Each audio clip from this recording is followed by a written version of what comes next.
Ketika Anso terjatuh, ternyata dia masih hidup. Jokyun pun berusaha untuk menyingkirkannya. Seyun berlari untuk menghalangi ayahnya. Di saat bersamaan, Anso menggigit tangan Jokyun dan mendorongnya ke jurang. Mereka pun akhirnya bisa terbebas. Kini kondisi Jungyun juga mulai pulih. Tak lama, Seun datang menemui Jungyun dan bertanya tentang kondisi Seun yang belum ditemukan. Jungyun juga sudah meminta detektif Hong untuk mencari anak tersebut. Tiba-tiba Chang Jin menelpon dan memberitahu akan segera diadakan rapat darurat di kantor polisi. Di sisi lain, Seun terus meminta maaf kepada ayahnya. Dia merasa sangat bersalah dengan kejadian yang terjadi saat ini. Kini para detektif berdiskusi.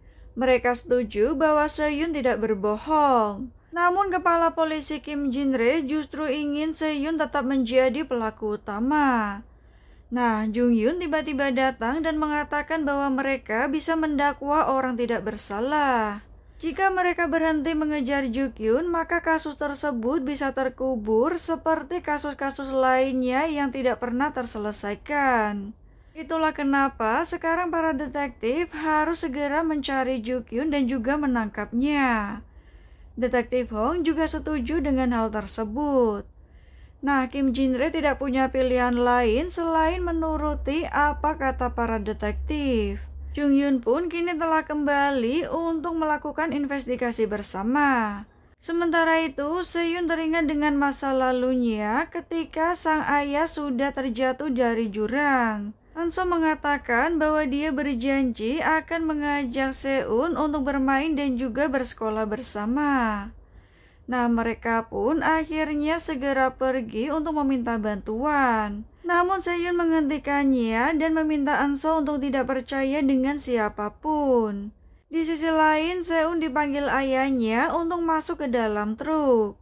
Jokyun bertanya apakah Seun merindukan kakaknya. Dia akan merencanakan sesuatu dengan memanfaatkan Seun. Tak lama kemudian, Jokyun keluar dari truknya.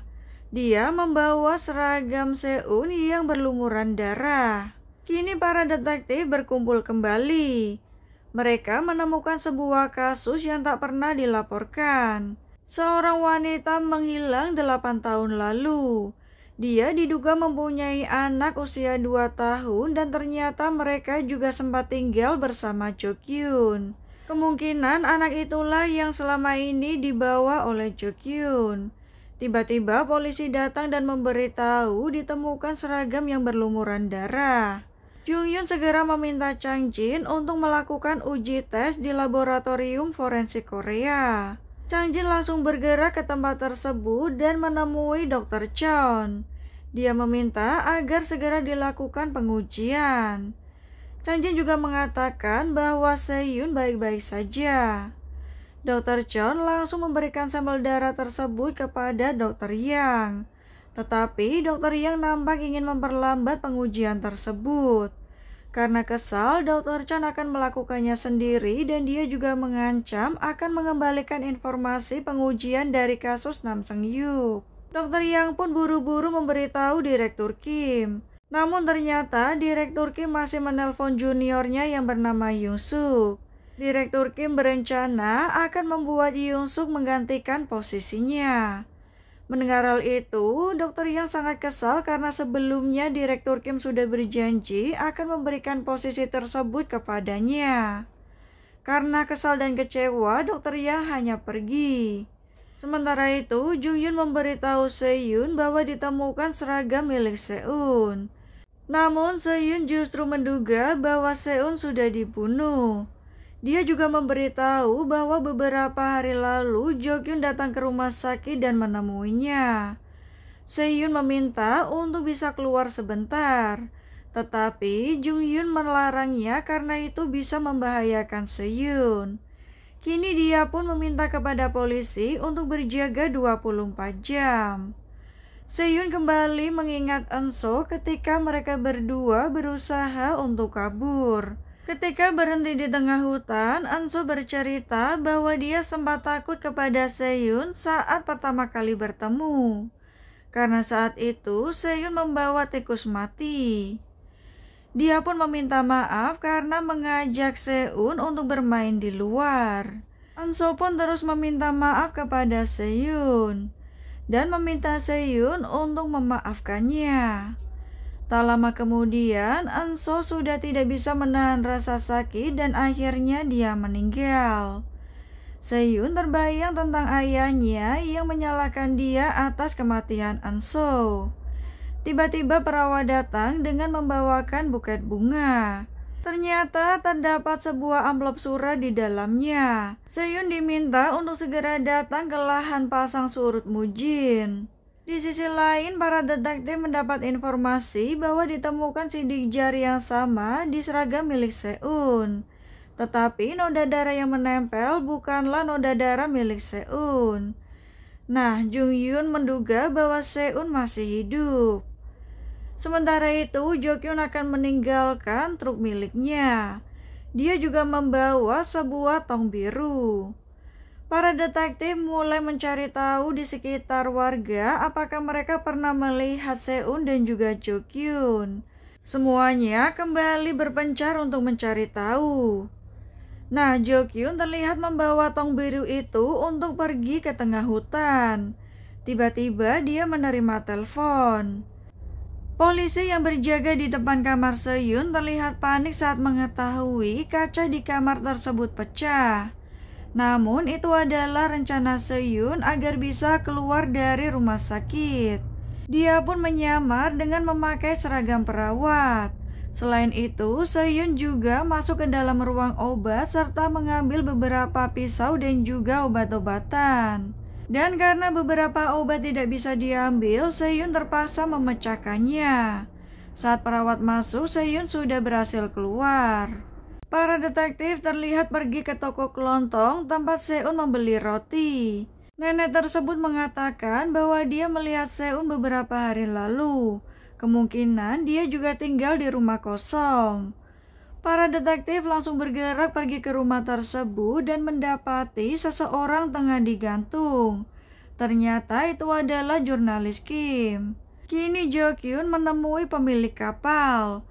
Tetapi pemilik kapal mengatakan bahwa kapalnya sudah penuh. Jo-kyun kesal dan akhirnya menghabisi pemilik kapal tersebut dan mencuri kunci kapal. Detektif Hong sangat kesal karena mereka kehilangan Seyun. Namun dia menemukan buket bunga di kamarnya. Jung Yun merasa bahwa itu berasal dari Jo-kyun. Mereka pun akan segera bergerak. Dari arah belakang, Yoo-gyun memberitahu bahwa mereka menemukan truk putih milik Jo-kyun. Ternyata Seun dikurung di dalam tong biru. Seun pun terlihat sangat ketakutan dan berusaha untuk meminta bantuan dari ayahnya.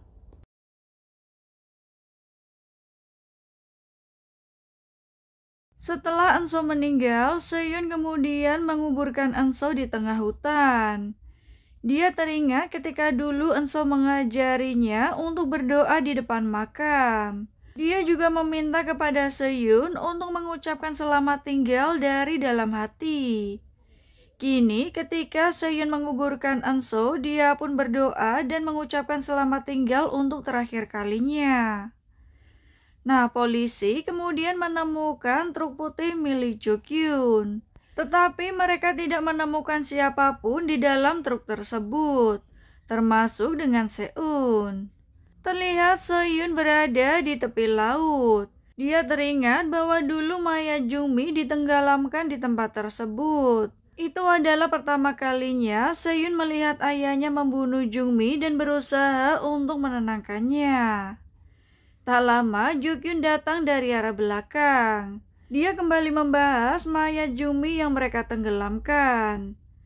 Nah, di sisi lain, Seun masih berada di dalam tong biru. Dia terlihat sangat kesakitan dan juga meminta bantuan.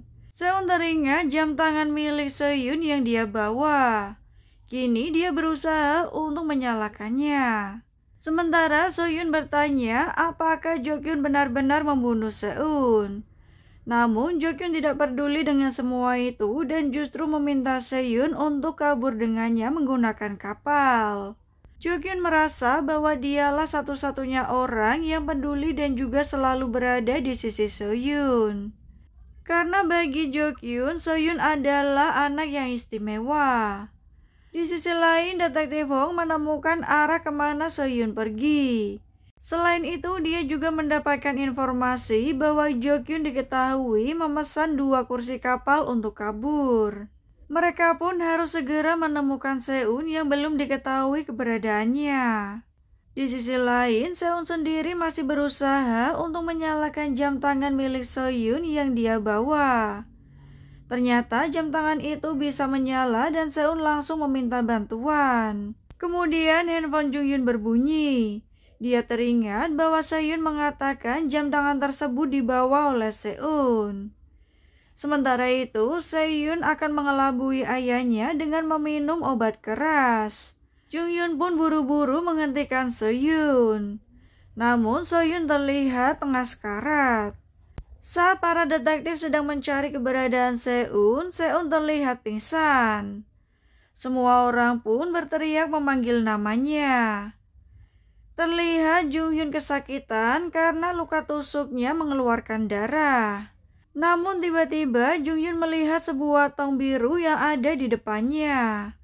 Jungyun pun berusaha untuk membuka tong tersebut. Ketika tong itu berhasil dibuka, terlihat Seun sudah tidak sadarkan diri. Semua polisi dan detektif buru-buru mengeluarkannya dari tong tersebut. Jungyun mengaku bahwa dia adalah teman Soyun. Terlihat Seun pun menggenggam erat tangan Jungyun seakan-akan meminta bantuan. Nah, di saat Jokyun berusaha untuk menyelamatkan Soyun, tiba-tiba Soyun menyuntiknya dan membuat Jokyun terlihat sangat lemas. Tentu saja Soyun bukanlah orang yang bodoh yang akan meninggal sebelum Jokyun. Soyun pun berencana akan membalas dendam. Dia akan membedah tubuh Jokyun dan juga mengeluarkan semua organ tubuhnya. Hal itu seperti yang dulu Jokyun ajarkan kepadanya. Tetapi tiba-tiba polisi datang dan meminta Soyun untuk berhenti. Mereka juga berteriak bahwa Seun telah ditemukan dengan selamat. Seun langsung menghentikan aksinya untuk membedah Jokyun. Dia akan kembali bersama Seun untuk menemui Jokyun. Kemudian Soyun mendekati Detektif Hong dan mengatakan bahwa dia hanya menyuntikkan obat pelemas. Selain itu, dia juga menyerahkan diri kepada polisi.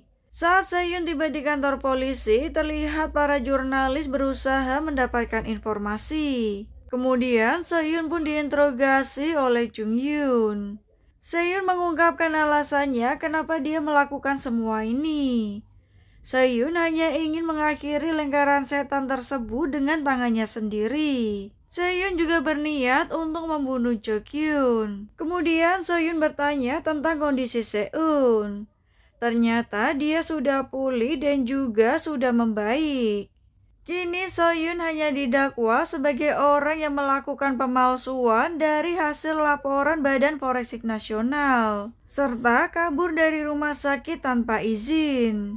Akhirnya Soyun pun dibebaskan. Kini Jungyun ingin membantunya dengan mengenalkan pengacara terbaik. Sementara itu, Soyun juga terlihat mendatangi ibunya yang masih terbaring di rumah sakit. Ketika Soyun menundukkan kepalanya di samping sang ibu, tiba-tiba ibunya tersadar. Dia juga mengenali wajah Soyun dan mengatakan bahwa Soyun adalah anak yang baik. Hal itu membuat Soyun sangat terharu. Waktu demi waktu berlalu. Terlihat Kim Hyun-jo dikejar oleh polisi. Ternyata polisi itu adalah Jung-hyun. Kim Hyun-jo ditangkap karena dia ketahuan melakukan pencurian. Setelah berhasil menangkapnya, Jung-hyun kemudian menyerahkan Kim Hyun-jo ke kantor polisi Yongchon. Chang Jin pun kesal karena Kim Hyun-jo melakukan pencurian lagi. Sementara Jung-hyun kini berpindah tugas di pos polisi. Nah, di sisi lain, Seun sudah menjalani kehidupan yang normal. Dia juga bersiap untuk sekolah dan juga membeli seragam baru. Tak lama, Jungyun menghampiri mereka berdua. Seun sangat senang karena dia bisa merasakan memakai seragam sekolah. Begitu pula dengan Seun dan juga Jung Hyun yang sangat senang melihat Seun bisa menjalani kehidupannya kembali. Nah, di sisi lain, Jung Hyun kini mendekam di penjara. Dia membayangkan bahwa Seun datang menemuinya. Tak lama ketika Seun berbalik, ternyata Jung Hyun sangat senang. Dia merasa bahwa Seun akan kembali ke sisinya. Jung Hyun pun terlihat sangat menjadi psikopat setelah berhalusinasi. Sementara itu, Seun mendatangi makam Eunso yang dia kubur di tengah hutan. Seun berterima kasih kepada Eunso dan juga meminta maaf karena datang terlambat.